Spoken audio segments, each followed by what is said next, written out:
He is Mike Golic Sr. He is co-host of Golic and Golic on FanDuel Sports Network, and you can listen to him every single day, imparting wisdom. Right, Mike? Yeah, that's it. Yeah, we'll go with that. Okay, 15 years from now, when I say, what do you remember about Super Bowl 60, you will say what? Defense.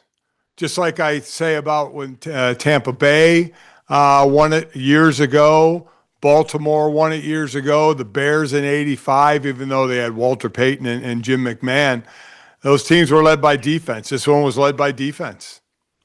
I'm going to remember it as Bad Bunny. So I watched that. I was out there for the week, obviously, with my son Michael. I do the show with, and he's 36, I'm 63, so we're obviously have different tastes in music. And I as I said, this is not going to make me become a Bad Bunny fan. I'm not going to download his music. It's nothing I've ever listened to, but I thought it was entertaining. Yeah. You know, we watched it. We were at the stadium pregame, and then we went back to the hotel for the game. Halftime is a made-for-TV event. It's not for the people in the stadium. And I thought, even though I didn't understand any of the words, I thought it was a good show. Again, that's the most I'll ever listen to Bad Bunny, but I thought it was produced well. Yeah, but I wonder, when people say, "Well, I didn't understand it," he's singing in Spanish, and if Pavarotti would have been the halftime guest, would people say, "Hey, can you sing in English there?" Well, that's what I had said too. People go to opera all the time; they don't understand the language. Even some of the songs that are in English, we don't understand the words. We know the chorus to them, but we don't understand the words. So I listen, we know this all got politicized. I watch it for the show value. I get it from the NFL side. You've conquered the United States. Here you have somebody who's one of the biggest entertainers in the world, and you're trying to go international with your sport. I get it. And without getting into the political side of anything, I just looked at it for the sheer entertainment and the reasons the NFL brought him in. Yeah, I agree. And I'm not really familiar. I'm familiar with, who he is, but not his music. Like No. But he's selling out wherever he goes. Yeah. To large stadium crowds. So I have great respect for that. The Drake-May fallout, usually after the Super Bowl, one of the two teams seems to have a little bit of a drop the following season. I'm looking at the Patriots' schedule. They got a first-place schedule now. They're going to be on the road. So nobody's going to say they backed in if they make it back to the playoffs and or the Super Bowl. But what concerns would you have with what we saw with sort of Drake-May, C.J. Stroud kind of, wait a minute, where did this come from? Concerns going into next season? Well, I mean, listen, Drake-May, you have to see what the next, and you're right to bring up C.J. Stroud, because we saw him have such an excellent rookie year and then struggle for the next couple of years. I still think Drake-May will be fine. He's got to hold on to the ball better for sure. Offensive line, remember, he had two rookies at left guard and left tackle. And when Will Campbell came back from injury, he just wasn't the same guy. They have an excellent defense. The defense played well in the Super Bowl without question. And I think there's a reason. I think New England, how they do the too early prediction and the odds for next year's Super Bowl. I think New England was like 10th. Yeah. Seattle was first, LA was second, the Rams were second. And I think New England was 10th, and I think a lot of that is they're going to have a much harder schedule this year. But I was trying to understand what Josh McDaniels was doing or not doing. If I know the left side of my line, Mike, is, porous, why don't I have somebody over there just helping out? If I'm going to throw, let me give Drake-May time to throw. Listen, I agree. I absolutely agree. And quite honestly, the biggest issue I have with the game plan is they didn't run the ball more. Yeah. They have a two-headed monster on Ramondre Stevenson and Travion Henderson. They combined ran it 13 times, and this was a 9-0 game at halftime. It's not like New England was out of this game. I'm surprised they abandoned the run.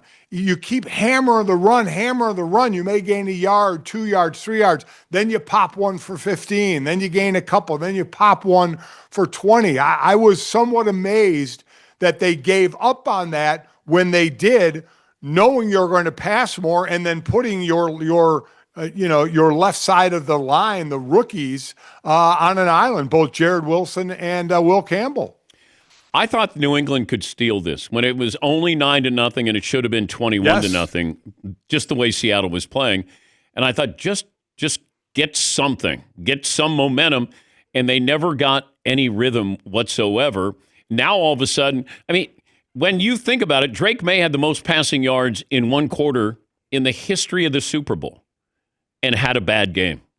Oh, yeah. I mean, listen.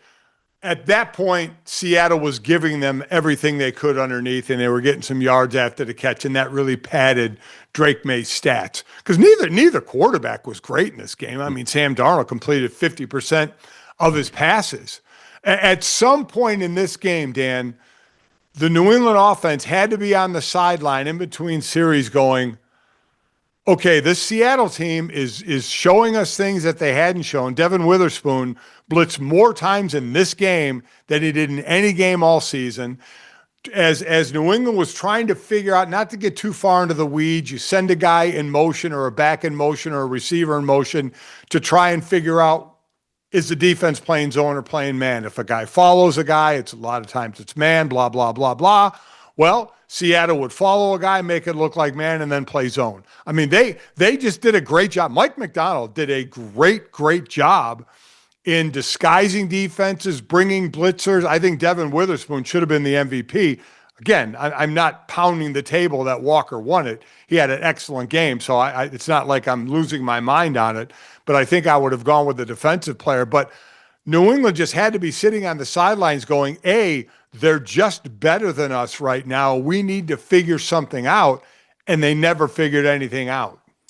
Talking to Mike Golic, senior co-host of Golic and Golic on FanDuel Sports Network. Give me the fan base that had to be thinking we should be there.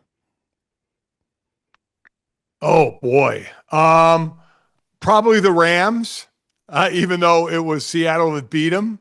I'm sure Buffalo fans thought this was our chance, right? This was our chance to get here with no Kansas City. But doesn't this come down to Zach Charbonnet with that 2-point conversion that gave them home field advantage? Like if they lose that game to the Rams, Seattle's then on the road, I believe, for 3 consecutive games. So that, remember, he just picks up the ball? Yes. So, I mean, that might be the biggest play of the entire season. It is amazing and kind of a fluky play because there is the Bill Parcells. That's why you run all them sprints and lift all them weights for certain plays to have an effect on the year. And that play did, right? It makes you go from being on the road to being at home. Now, not saying that Seattle couldn't have won on the road. They did very well on the road this year, extremely well on the road. So they could have done it as well. But I think everybody believes the next team up and really that NFC Championship game was really kind of the Super Bowl, and that had the best 2 teams in it. I would love to have watched the game with Josh Allen. Yeah. Yeah, I mean, their run defense just wasn't good enough this year. That is a glaring weakness. When you're talking about in the playoffs, when you can run the ball and play really good defense, well, they couldn't stop the run very well, and that's going to hurt you. That's going to get the ball controlled on you. But I think those, you asked about a fan base, I think that fan base was like, man, this was our chance, and we blew it. Yeah, and it always goes back to, and I feel like I'm on repeat when we get to the Super Bowl or after the Super Bowl, you play great defense, run the football, and don't turn the ball over. Right. I mean, that's it. I'll take my chances. Everybody talks about, we're going to throw the ball, and you got to have these big splash plays, and I go, if I can control the clock, keep your defense on the field, my defense is going to put pressure on you, and we don't have turnovers. And that's exactly what happened. They held the ball for over 7 minutes more than New England. Defense played great. And Sam Darnold had 14 interceptions and 6 lost fumbles, I believe, in the regular season, 20 turnovers. and had a goose egg in the postseason, 0 turnovers. So that plays right into the perfect formula. I'll leave you with this. If we redrafted that quarterback class with Drake May, Caleb, Jaden Daniels, 2024. I don't think it would be much different because remember, Jaden Daniels had an excellent rookie year and he had an injury-filled second year. Caleb Williams, I mean, had a rough first year, but look what he's done his second year. Helped drop the sacks by getting rid of the ball, making hella plays outside of the pocket. I don't really think it would have changed much. Well, Bo Nix would have gone ahead of Penix and McCarthy. Oh yeah. Yes, without question. McCarthy and Penix would have dropped out. Would have dropped lower in the first round, if the first round at all. Especially my son and I, we definitely had question marks about J.J. McCarthy coming in from Michigan. But yes, Bo Nix absolutely would have been the fourth quarterback taken. Good to talk to you as always. Have a good off season if there is an off season for you. We know there isn't. Thank you, Mike. You got it, Dan. Mike Golic Sr., co-host of Golic and Golic with Mike Jr. on FanDuel Sports Network.